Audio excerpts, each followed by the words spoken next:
जय हिंद साथियों, दक्ष क्लास में आपका फिर से स्वागत है। ये इस वीडियो में मैं क्लास 7 का जो पहला चैप्टर पढ़ाया हूँ वंदना, आप देख सकते हैं जो ये मैं वंदना चैप्टर पढ़ाया हूँ, इसी चैप्टर का मैं क्वेश्चन आंसर लेकर के प्रश्न उत्तर लेकर के आया हूँ। और इसमें हर एक प्रश्नों के उत्तर हैं, रिक्त स्थान से लेकर के और संधि विच्छेद जो भी है आप देख सकते हैं, सब के सब यहाँ पे मौजूद है। तो हम लोग शुरू करते हैं। श्लोकांशान लिखत, श्लोक को लिखना है, मतलब श्लोक में जो क्या बोलते हैं ये है जो छूटा हुआ है रिक्त स्थान है उसको पूर्ति करना है। तो चलिए, प्रसादे यस्य डैश विपत्ति डैश यथा, है ना। मैं पढ़ाया हूँ कि जिसके प्रसाद से, मतलब जिसके क्या बोलते हैं दया से, कृपा से आपको क्या मिलता है, तो संपत्ति। तो यहाँ मैंने क्या भरा है, संपत्ति। विपत्ति कोपेन तथा, जिसके कोप से मतलब क्रोध से विपत्ति मिलता है उसको वही शिव हैं। तो यहाँ मैंने कोपेन भरा। डैश विशालाय डैश परमात्मने नमस्तस्यै विशालाय शिवाय परमात्मने, है ना। आप देख सकते हैं आपके पुस्तक में ये लिखा हुआ, देखिए यहाँ ध्यान दीजिए, नमस्तस्यै, फिर चैप्टर में आपका क्वेश्चन में दिया विशालाय शिवाय परमात्मने, तो मैंने उसी को लिखा है ना।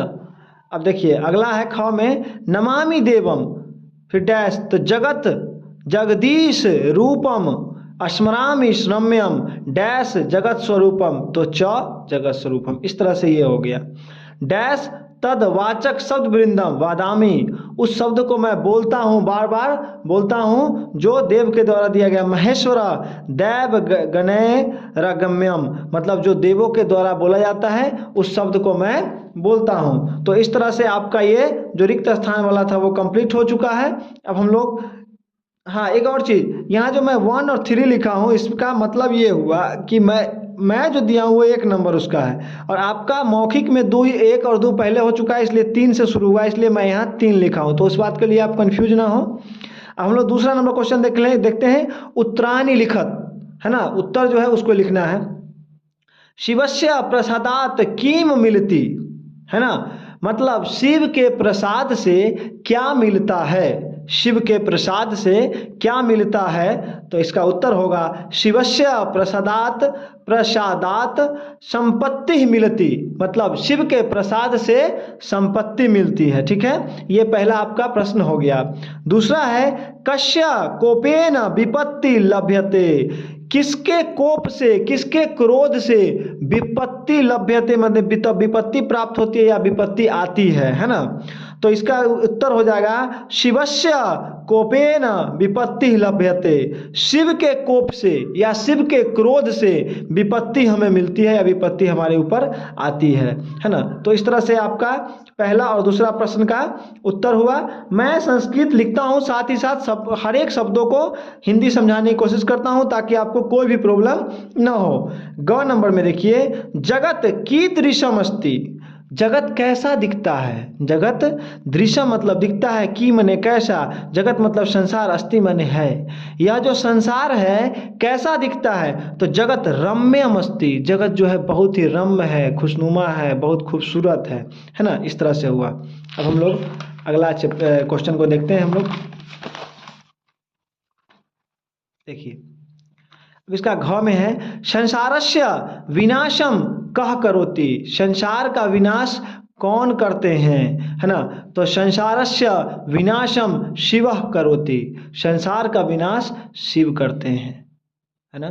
देखिए कहा भी गया है कि आपने ही मुझे भेजा है, मुझे यहाँ रहना है और मुझे बाद में आप में ही विलीन हो जाना है, मतलब सब कुछ करता धरता आप ही है परमपिता परमेश्वर।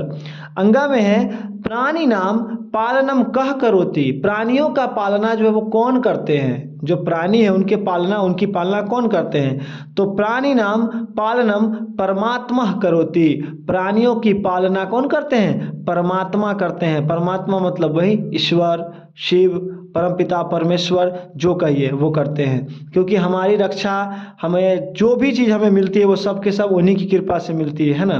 तो ये आपका जो दूसरा नंबर क्वेश्चन था वो कंप्लीट हो गया है। अब हम लोग दिया है इसमें तीसरा में सुमेलितम कुरुत, मतलब सुमेलित करना है ना, मिलान सही से करना है। तो चलिए देखते हैं, यहाँ दिया है क में सुखम, है ना, सत्यम, विपत्ति, जन्म, प्रसाद, दानम। इधर दिया है संपत्ति, ग्रहणम, कोपेनम, दुखम, मिथ्या, विनाश। मतलब मुझे लगता है कि इसके विपरीतार्थक शब्द दिए गए हैं उल्टा। सुखम तो इसको मैं मिलाया हूँ दुखम से। आप देखिए सुखम को दुख से मिलाया हूँ। सत्यम, सत्यम मतलब सत्य, सच्चाई। मिथ्या मतलब झूठ, तो मैंने सत्य को झूठ से मिलाया है। विपत्ति मतलब परेशानी, संपत्ति मतलब सुख। जन्म का विनाश, जन्म और मृत्यु है ना, विनाश। प्रसाद, प्रसाद मतलब कृपा। कोपनम मतलब उनका क्रोध, शिव का क्रोध। दानम, दान मतलब देना। ग्रहणम मतलब लेना, पाना, है ना। तो इस तरह से इसको सुमेलित कर देना है। देखिए आप साफ साफ मैंने इसको सुमेलित किया और सबों का हिंदी भी मैंने बताया है, ताकि आपके मन में ये नहीं रहे कि विपत्ति का संपत्ति में, प्रसाद का कोपनम में, दान का ग्रहणम में, सत्यम का मिथ्या में, जन्म का विनाश में, सुखम का दुखम में क्यों लगाया गया। कुछ कारण होगा तभी लगा ना। तो कारण ये है कि एक दूसरे के ये विपरीतार्थक शब्द है ना। चलिए अब हम लोग जो इसका चौथा नंबर क्वेश्चन है, रिक्त स्थानानि पूर्यतः, उसको पूरा करते हैं। अब इसमें ध्यान दीजिएगा, यहाँ है इसके जो मंजूषा दिए गए हैं, नमः नमामि, तो शिवाय, जब आय की चर्चा होगी तो नमः मह, ठीक है ना, तो शिवाय नमः, है ना। फिर इसमें गणेशम गणेशाय, जब यहाँ नमः दे दिया तो यहाँ गणेशाय, ठीक है। तो इस तरह से इसको लिख लेना है। आप देख सकते हैं मैंने इसको डाल दिया है अच्छे से। अब देखिए, अब यहाँ नमः तो सरस्वतीम या सरस्वत्वई, तो सरस्वत्वई नमः, है ना। उसके बाद नमामि दे दिया, तो जब नमामि हो तो शम, है ना, तो जगदीशम नमामि, जब जगदीशम है तो नमामि, ठीक है। मातरम तो नमामि, है ना। यहाँ स्मरामि तो कृष्णम, ठीक है। नमः तो तस्मै नमः, ठीक है। इस तरह से अब चलिए पांचवा नंबर इसका जो क्वेश्चन है ना, वो संधि विच्छेदम कुरुत, मतलब संधि विच्छेद करना है। अब पहला है नमस्तस्यै, तो नमः जोड़ तस्यै। जब मैं आपको संधि विच्छेद पढ़ाऊंगा तो क्यों, क्या हुआ, कैसे हुआ, वो हर एक शब्दों को समझाऊंगा। अभी मैं चैप्टर पढ़ा रहा हूं, तो अगर मैं इसमें आपको संधि और संधि विच्छेद बताने लग गया तो ये वीडियो तो काफ़ी लंबा हो जाएगा, फिर आपको भी काफ़ी परेशानी होगी। इसलिए मैं जब चैप्टर पढ़ाता हूं तो कोशिश करता हूं कि चैप्टर का हर एक क्वेश्चन जो है वो ना छूटे, बस मेरा चैप्टर पहले कंप्लीट हो जाए, है ना। और उसके बाद जो है सो जब मैं संस्कृत व्याकरण पढ़ाऊंगा तो उसमें सिर्फ और सिर्फ ये संधि विच्छेद, संधि, समास, समास विग्रह, है ना, उसके बाद क्या बोलते हैं कारक, हर एक चीज़ मैं बारीकी से पढ़ाऊंगा। आप लोगों को परेशान होने की जरूरत नहीं है। चलिए, तो यहाँ नमस्तस्यै का देख लिए, नमः जोड़ तस्यै। दूसरा है धर्मात्मा, धर्म जोड़ आत्मा, है ना। तीसरा है गच्छाम में हम, गच्छामी जोड़ हम, मतलब मैं ही जाता हूँ। जगदीश, जगदीश्वर, जगत जोड़ ईश्वर, ठीक है ना। नमस्कार, नमः जोड़ कारः। गणेश, गण जोड़ ईश। और इसका अंतिम है सदैव, सदा जोड़ एव, है ना। तो इस तरह से आपका जो है ये प्रश्न कंप्लीट हो गया है। अब हम लोग इसके अगले को देखते हैं कि अगला क्या कहता है। हाँ देखिए, 8 नंबर में, मतलब इसके 6 नंबर में, आज जो भी 8 कहिए आप उसके पुस्तक के हिसाब से, वाक्यानि रचत, वाक्य की रचना करना है। तो गच्छामि, यूयम, विद्यालयात्, तेवम, वृक्षेषु, इससे जो है संबंधित वाक्य की रक्षा करना है। तो मैंने पहला बनाया है अहम विद्यालयम गच्छामि, मतलब मैं विद्यालय जाता हूँ, ठीक है। अहम विद्यालयम गच्छामि। दूसरा है यूयम, तो आप जानते हैं त्वम युवाम यूयम, है ना। त्वम मतलब तुम, युवाम मतलब तुम दोनों, यूयम मतलब तुम सब। तो यहाँ मैंने डाला है यूयम गृहम गच्छत, मतलब तुम सब घर जाते हो। विद्यालयात, छात्र विद्यालयात आगच्छति, छात्र जो है, जो विद्यार्थी है वो कहाँ आते हैं, तो विद्यालय में आते हैं। देवम, अहम देवम स्मरामि, मैं देव को स्मरण करता हूँ, मैं देव को क्या कर रहा हूँ, स्मरण कर रहा हूँ। वृक्षेषु, है ना, वृक्षेषु मतलब पेड़ों में, तो वृक्षेषु फलानि अस्ति, पेड़ों में क्या लगे हुए हैं, तो फल लगे हुए हैं। इस तरह से आपका ये जो है वो कंप्लीट हो गया है। अब हम लोग क्या बोलते हैं, अगला क्वेश्चन देखते हैं जो 7 नंबर मेरे हिसाब से है और पुस्तक के हिसाब से 9 नंबर है। इसमें लिखा है पाठ भिन्नम श्लोकमेकम स्व स्मरेण न लिखत।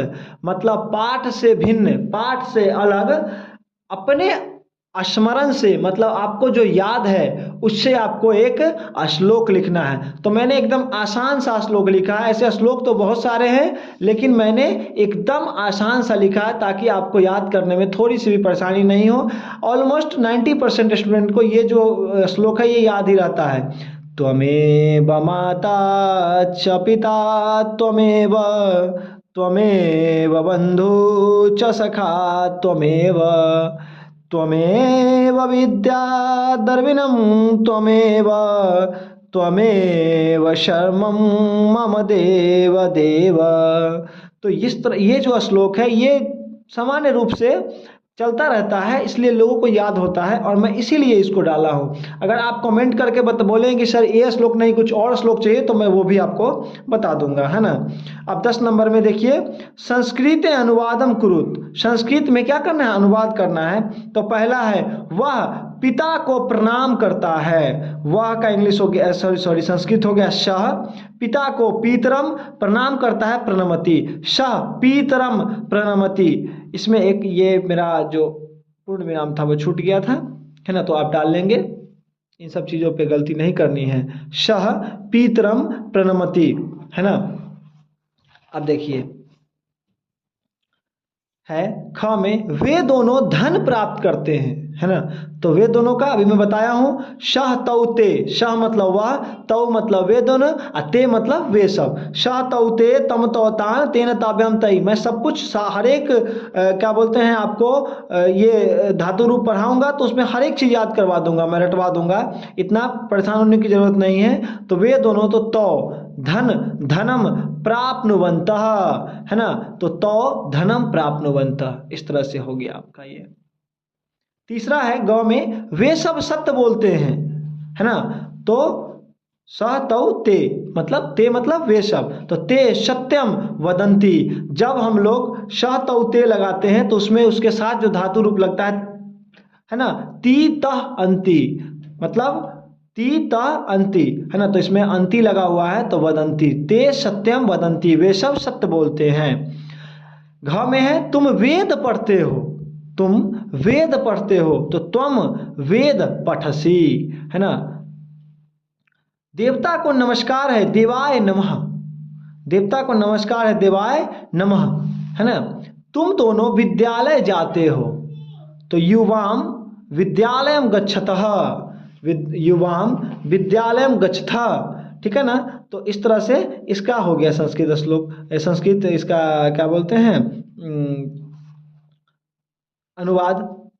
अब देखिए लास्ट है इसका, अंतिम है, तुम लोग कार्य करते हो, ठीक है, तुम लोग कार्य करते हो, तो यूयम कार्यम कुरुत, यूयम कार्यम कुरुत। इस तरह से आपका पहला जो चैप्टर है वो कंप्लीट हो चुका है ना।